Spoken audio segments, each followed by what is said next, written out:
ನಿಧನರಾದ ಮಾಜಿ ಪ್ರಧಾನಿ ಮನಮೋಹನ್ ಸಿಂಗ್ ಅವರ ಅಗಲಿಕೆಯ ಶೋಕದಲ್ಲಿ ಇಡೀ ದೇಶ ಮುಳುಗಿದೆ. ಅಂತ್ಯ ಸಂಸ್ಕಾರದಲ್ಲಿ ವ್ಯವಸ್ಥೆ ಸರಿಯಾಗಿ ಮಾಡಿಲ್ಲ, ಸಿಂಗ್ ಮೆಮೋರಿಯಲ್ ಸಿಖ್ ಸಮುದಾಯಕ್ಕೆ ಅಗೌರವ ಸೇರಿದಂತೆ ಹಲವು ಆರೋಪಗಳನ್ನ ಕಾಂಗ್ರೆಸ್ ಮಾಡ್ತಿದೆ. ಆದ್ರೆ ಇದೀಗ ಮನಮೋಹನ್ ಸಿಂಗ್ ನಿಧನದ ಕೆಲವೇ ದಿನದಲ್ಲಿ ರಾಹುಲ್ ಗಾಂಧಿ ಇದೀಗ ವಿದೇಶಕ್ಕೆ ಹರಿದ್ದಾರೆ. ರಾಹುಲ್ ಗಾಂಧಿ ಹೊಸ ವರ್ಷ ಆಚರಣೆಗೆ ವಿಯೆಟ್ನಾಂಗೆ ತೆರಳಿದ್ದಾರೆ ಅಂತ ಬಿಜೆಪಿ ಆರೋಪ ಮಾಡ್ತಿದೆ. ಇಡೀ ದೇಶ ಮನಮೋಹನ್ ಸಿಂಗ್ ಶೋಕಾಚರಣೆಯಲ್ಲಿದೆ. ಆದರೆ ರಾಹುಲ್ ಗಾಂಧಿ ಮಾತ್ರ ಹೊಸ ವರ್ಷದ ಪಾರ್ಟಿ ಮೋಡ್ನಲ್ಲಿದ್ದಾರೆ ಅಂತ ಬಿಜೆಪಿ ಆರೋಪ ಮಾಡಿದೆ. ಅಂದಹಾಗೆ ಡಿಸೆಂಬರ್ 26ರ ರಾತ್ರಿ ಮನಮೋಹನ್ ಸಿಂಗ್ ನಿಧನರಾಗಿದ್ದಾರೆ.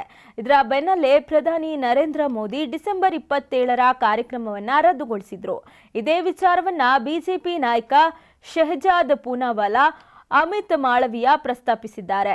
ಬಾಯಲ್ಲಿಟ್ರೆ ಬೆಣ್ಣೆಯಂತೆ ಕರಗುವ ಜೀನಿ ರಾಗಿ ಬಿಸ್ಕತ್ ಹಾಗೂ ಮಕ್ಕಳಿಗೆ ವಿಶೇಷವಾಗಿ ತುಪ್ಪ ಮತ್ತು ಬೆಣ್ಣೆಯೊಂದಿಗೆ ತಯಾರಿಸಿದ ರಾಗಿ ಸರಿ ಹಿಟ್ಟಿನ ಬಿಸ್ಕತ್. ಮನಮೋಹನ್ ಸಿಂಗ್ ನಿಧನದಿಂದ ಪ್ರಧಾನಿ ಮೋದಿ ತಮ್ಮ ಎಲ್ಲಾ ಕಾರ್ಯಕ್ರಮಗಳನ್ನ ರದ್ದುಗೊಳಿಸಿದ್ರು.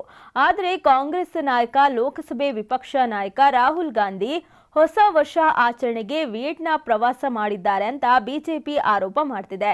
ಇನ್ನು ರಾಹುಲ್ ಗಾಂಧಿ ವಿದೇಶ ಪ್ರವಾಸ ವಿಚಾರದಲ್ಲಿ ಇದೀಗ ಬಿಜೆಪಿ ಹಾಗೂ ಕಾಂಗ್ರೆಸ್ ನಡುವೆ ರಾಜಕೀಯ ಆರೋಪ ಪ್ರತ್ಯಾರೋಪ ಆರಂಭಗೊಂಡಿದೆ.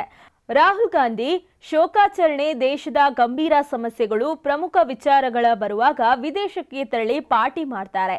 ಈ ವರ್ಷ ಹೊಸದಲ್ಲ. 2008ರ ಮುಂಬೈ ದಾಳಿ ವೇಳೆ ರಾಹುಲ್ ಗಾಂಧಿ ವಿದೇಶದಲ್ಲಿ ರಾತ್ರಿ ಇಡೀ ಪಾರ್ಟಿ ಮಾಡ್ತಿದ್ರು ಅಂತ ಶಹಜಾದ್ ಪೂನಾವಾಲಾ ಆರೋಪ ಮಾಡಿದ್ದಾರೆ. ಇತ್ತ ಬಿಜೆಪಿ ಆರೋಪಗಳಿಗೆ ಕಾಂಗ್ರೆಸ್ ತಿರುಗೇಟು ನೀಡಿದೆ. ಮನಮೋಹನ್ ಸಿಂಗ್ ಅಂತ್ಯ ಸಂಸ್ಕಾರ, ಚಿತಾಭಸ್ಮದ ವಿಚಾರದಲ್ಲಿ ಬಿಜೆಪಿ ಸರ್ಕಾರ ರಾಜಕೀಯ ಮಾಡಿದೆ. ಸಿಖ್ ಸಮುದಾಯಕ್ಕೆ ಅಪಮಾನ ಮಾಡಿದೆ. ಇದೀಗ ರಾಹುಲ್ ಗಾಂಧಿ ವಿದೇಶ ಪ್ರವಾಸ ಮಾಡ್ತಿರೋ ಕುರಿತು ಆತಂಕ ಪಡ್ತಿರೋದೇಕೆ? ರಾಹುಲ್ ಗಾಂಧಿ ವೈಯಕ್ತಿಕವಾಗಿ ತೆರಳಿದ್ದಾರೆ.